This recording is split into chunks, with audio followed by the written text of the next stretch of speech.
Hello guys, good morning. कैसे हैं आप सभी? आई होप आप सब अच्छे होंगे, मस्त होंगे और अपनी पढ़ाई बढ़िया से कर रहे होंगे। तो आज हमारे पैट टारगेट का UP triple S C PET target का डे 14 और बस अभी बजे हैं सुबह के 7 और मैं सुबह के कामों से हो गई हूँ थोड़ा सा फ्री। और बस अभी थोड़ी देर के लिए मैं पढ़ूँगी, लगभग 1 घंटे के लिए। उसके बाद में मैं फिर अपने कामों में लग जाऊँगी। तो बस इसी टाइम में मैं आपको अपना आज का टारगेट शेयर कर देती हूँ। और आज मैं करने वाली हूँ पॉलिटी में 100 क्वेश्चंस। तो वो क्वेश्चंस में मैं आपको अभी दिखाने वाली हूँ। तो चलो पहले टारगेट देख लेते हैं, उसके बाद पॉलिटी के क्वेश्चंस देखेंगे। तो ये है हमारे आज का टारगेट, तो जिसमें सबसे पहले मैंने रखा है डीआई। तो डीआई में मैं करूँगी 1 क्लास और मौका मिलने पर 10 क्वेश्चन भी करूँगी। और उसके बाद में मैंने रखा है मैथ। तो कल मैंने करा था मैथ के घात और घातांक वाला चैप्टर, इसकी क्लास की थी। तो इसके बाद में आज मैं करूँगी घात और घातांक के क्वेश्चंस। इसके बाद में है हिंदी। तो हिंदी में आज मैं करूँगी लेखक और रचनाएँ, जो मैं अभी आपको दिखा दूँगी। आप भी नोट डाउन कर सकते हैं। और इसके बाद मैंने रखा है रीजनिंग। तो रीजनिंग में मैं अब डेली 50% प्रैक्टिस किया करूँगी। और हमारे सबसे बड़ी बात मैं भी मतलब बताऊंगी, पहले मैं टारगेट शेयर कर देती हूँ। और इसके बाद में हिस्ट्री। तो हिस्ट्री में मैंने रखा आज आंदोलन। तो हमारा हिस्ट्री लगभग कंप्लीट हो चुका है, तो आंदोलन वाला पार्ट मैंने शुरू कर दिया है। तो आंदोलन में सबसे पहले स्वदेशी आंदोलन हम करेंगे आज। तो ये मेरी बुक में ज़्यादा क्लियरली नहीं दे रखा है ज़्यादा अच्छे से, तो मतलब जितने भी कुछ आंदोलन दे रखे हैं उसमें सारे नहीं दे रखे हैं, तो इसीलिए मैं बुक से नहीं दिखा पा रही हूँ। और इसलिए मैं ये आंदोलन वाला पार्ट ये मैं यूट्यूब से करूँगी। तो इसके बाद मैंने रखा है पॉलिटी। तो पॉलिटी में आज मैं करने वाली हूँ सुप्रीम कोर्ट, इसके अनुच्छेद याद करने वाली हूँ। और इसके बाद में मैं पॉलिटी के क्वेश्चंस लगाऊंगी। तो क्योंकि सुप्रीम कोर्ट छोटा सा ही टॉपिक है, तो इसलिए मैं आज पॉलिटी के कुछ क्वेश्चंस भी लगाऊंगी। और मैं कैसे क्वेश्चंस लगाती हूँ वो आपको मैं भी दिखा देती हूँ। तो सबसे पहले मैं आज अपनी बुक से दिखाने वाली हूँ पॉलिटी वाला पार्ट। तो सुप्रीम कोर्ट ये है। तो आज मैं पढ़ने वाली हूँ ये उच्चतम न्यायालय। इसको मैंने मतलब एक बार पढ़ चुकी हूँ मैं, क्योंकि मैं यूपीएसआई की प्रिपरेशन भी कर रही हूँ, तो उसी के लिए मैं एक बार पढ़ चुकी हूँ। कुछ अनुच्छेद मुझे याद भी हैं, तो इसीलिए अभी मैं दोबारा कर रही हूँ, तो मुझे थोड़ा सा अच्छे से रिवाइज हो जाएगा, एक बार और रिवाइज हो जाएगा। अभी मुझे 2-3 बार लगभग और पढ़ना है इसको, तब जाके पेपर में क्वेश्चन ठीक हो पाएंगे। तो मैं मतलब याद करने का प्रेशर नहीं लेती हूँ कि बिल्कुल याद ही करना है। मैं मतलब जैसे कोई चीज़ याद नहीं है ना, उसको दोबारा से पढ़ लेती हूँ एक बार, तो फिर ध्यान पे रह जाती है, फिर भूल जाती हूँ, फिर पढ़ लेती हूँ। तो बस इसी तरह से याद होता चला जाता है फिर, और याद करना भारी भी नहीं लगता है। तो चलो अपना चैप्टर शुरू करते हैं। भारतीय संविधान के भाग 5 में अनुच्छेद 124 से 147 तक उच्चतम न्यायालय के गठन एवं स्वतंत्रता, न्याय क्षेत्र, शक्तियों आदि का उल्लेख है। भारत में एकीकृत न्याय व्यवस्था की स्थापना की गई है, जिसमें शीर्ष स्थान पर उच्चतम न्यायालय यानी कि सुप्रीम कोर्ट तथा उसके अधीन कई उच्च न्यायालय हैं। एक उच्च न्यायालय के अधीन अधीनस्थ न्यायालयों की श्रेणियाँ भी विद्यमान हैं। अच्छा, इसका गठन अनुच्छेद 19 सुप्रीम कोर्ट का गठन अनुच्छेद 124 के तहत है। और उच्चतम न्यायालय में एक मुख्य न्यायाधीश होते हैं और 30 अन्य न्यायाधीश होते हैं। लेकिन ये पुरानी बुक है, तो इसमें अपडेट नहीं है, तो यहाँ पे आप कर लेना एक मुख्य न्यायाधीश और 33 अन्य, तो कुल मिलाकर 34 होते हैं। और इसके बाद में इसका पूरा ढांचा दे रखा है कि किस तरह से है। सर्वोच्च न्यायालय, फिर उच्च न्यायालय में फिर ये जिला न्यायालय होते हैं, महानगरीय न्यायालय इसके अंतर्गत आते हैं सब। तो ये इसका पूरा क्रम वाइज दे रखा है। अच्छा, इसके बाद में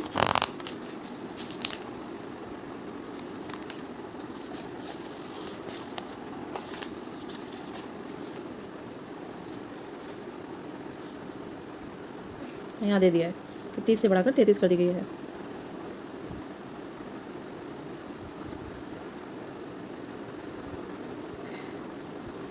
यहाँ आयु दे रखी है और 65 वर्ष तक कार्यकाल ही, मतलब 65 वर्ष तक ही अधिकतम अवकाश ग्रहण करने हेतु अधिकतम आयु 65 वर्ष है।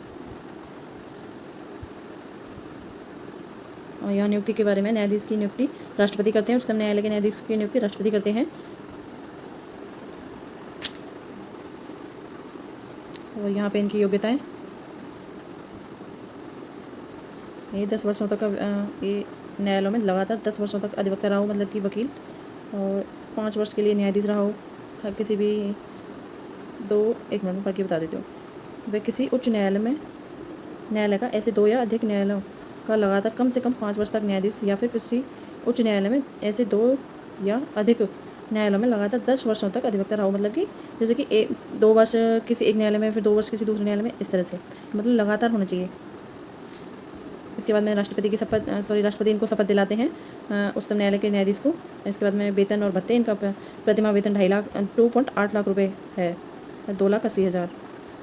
और ये मेन उनका है जो चीफ न्यायाधीश हैं, चीफ जस्टिस हैं, और जो नीचे होते हैं जो अन्य न्यायाधीश होते हैं उनका वेतन 2.5 लाख रुपये।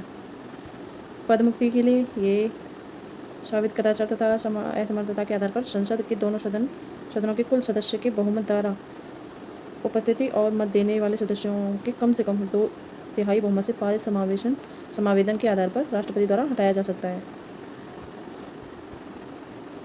तो यहाँ जाते हैं उच्चतम न्यायालय की शक्तियाँ।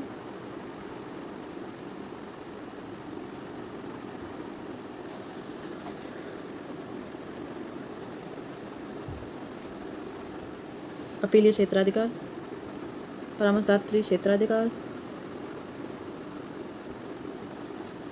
पुनर्विचार संबंधी क्षेत्राधिकार, अभिलेख न्यायालय। हाँ, उन आर्टिकल 129 में जो भी मतलब इसका निर्णय सुनाए जाते हैं, जैसे किसी के लिए भी कोई भी न्याय दिया गया, कोई भी निर्णय सुनाया गया, तो वो वह अभिलेख बन जाता है।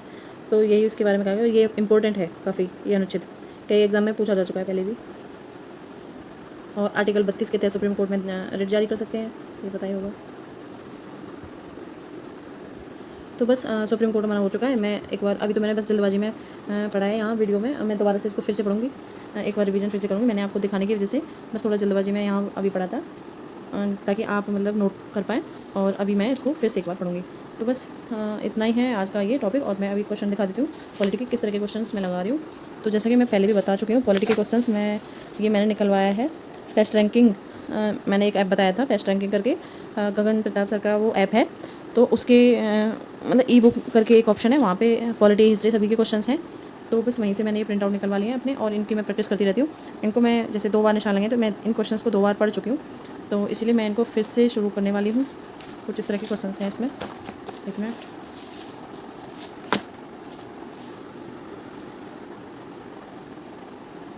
और इसमें सभी क्वेश्चंस प्रीवियस ईयर ही हैं।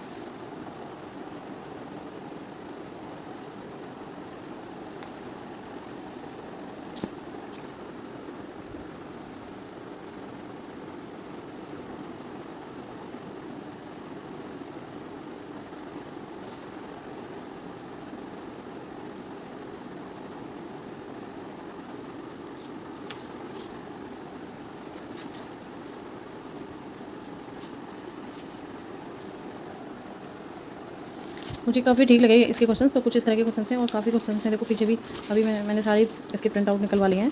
हिंदी वाले उसके निकलवाए, उसमें इंग्लिश में भी और हिंदी में, दोनों में ही दिया हुआ है। तो जो जिससे तैयारी कर रहे हैं, इंग्लिश मीडियम वाले इंग्लिश से और हिंदी मीडियम वाले हिंदी से निकलवा सकते हैं। और ठीक लगे मुझे क्वेश्चन, मतलब UPSI के लिए भी इनफ है और उसके लिए भी। तो बस आज तो अब मैं दिखा देती हूँ कुछ लेखक और रचनाएँ जो मैंने नोट डाउन करे हैं। तो आज मैं इनमें से लगभग 15 से 20 क्वेश्चन, मतलब लेखक और रचनाएँ 10 से 15 लेखक और रचनाएँ याद करने वाली हूँ। तो बस 10 से 15 ही करूँगी, ताकि मेरे को दिमाग में रहे और उनको मैं बार बार अपने माइंड में रिवाइज कर पाऊँ। क्योंकि एक साथ ज़्यादा करूँगी ना, तो फिर ना तो एक भी याद नहीं रहेगा, सारे ही निकल जाएँ एक साथ। तो इसलिए थोड़ा थोड़ा करके मैं याद कर रही हूँ। और अब हमारे लगभग पॉलिटी और हिस्ट्री, कई सारे सब्जेक्ट कंप्लीट हो चुके हैं। हिंदी पैट के लिए, तो पैट के लिए कई सारे सब्जेक्ट कंप्लीट हो चुके हैं। तो बस अब बचे जो सब्जेक्ट हैं उन पर हम फोकस करेंगे।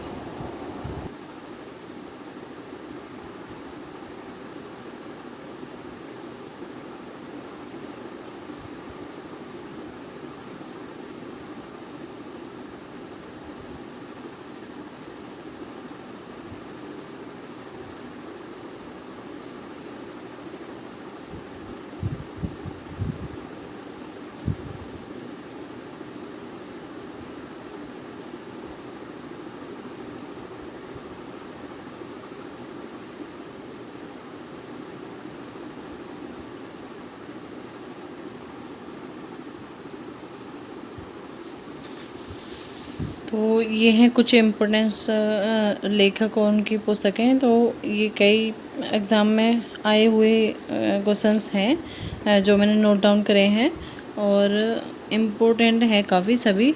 तो बस मैंने जो ज़्यादा इम्पोर्टेंट है वही अपने इसमें नोट डाउन करे हैं। तो आप यहाँ से देख सकते हैं और नोट डाउन कर सकते हैं अपने, और इसमें से याद कर सकते हैं। सो बस आज के लिए इतना ही। मिलते हैं नेक्स्ट वीडियो में। सो प्लीज़ वीडियो को लाइक कीजिए, चैनल को सब्सक्राइब कीजिए। So thank you so much, bye bye, take care. मिलते हैं नेक्स्ट वीडियो में, बाय बाय।